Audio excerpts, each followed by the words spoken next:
Hi అండి. నిన్న డబుల్‌కా మీఠా చేశాను కదండీ! బ్రెడ్‌తో సైడ్ ముక్కలంతా కట్ చేసేసాను కదా! అది మిగిలిపోయింది. పిల్లల్ని తినమంటే వద్దంటున్నారు. దాంతో ఏదో ఒకటి చేద్దాం అనుకుంటున్నాను.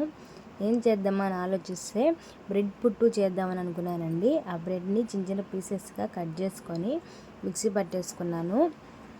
ఈ లోపల స్టవ్ వెలిగించుకొని జీరా కోసం తగినంత షుగర్ వేసుకున్నానండి. దాంట్లో కొంచెం వాటర్ అయితే యాడ్ చేసుకున్నాను. లూజ్గా ఉండే దీనికి థిక్గా ఉంటే అడుగు మాడుతుంది కాబట్టి వేసుకొని బాగా కలిపేసుకోవాలి. షుగర్ మొత్తం కరిగిన తర్వాత మనం మిక్సీ పట్టుకున్నాం కదండి బ్రెడ్, అది మొత్తం వేసేసుకొని బాగా కలుపుకోవాలి. ఇదంతా మీడియంలోనే చేసుకోవాలండి, లేదంటే మాడుతుంది. బాగా కలుపుకున్న తర్వాత మనం ముందుగానే కాచి చల్లార్చి పెట్టుకోవాలండి పాలుని. ఆ పాలు అయితే వేసుకొని కలిపేసుకోవాలి బాగా. దీంట్లో అయితే కొబ్బరి తురుము కూడా వేయాలండి. మా పిల్లలు అయితే తినరని నేను వేయడం లేదు. డ్రై ఫ్రూట్స్ అయితే వేసేస్తున్నాను. వేసి బాగా కలిపేసుకుంటున్నాను. అంతే అండి, చాలా ఈజీగా అయిపోతుంది.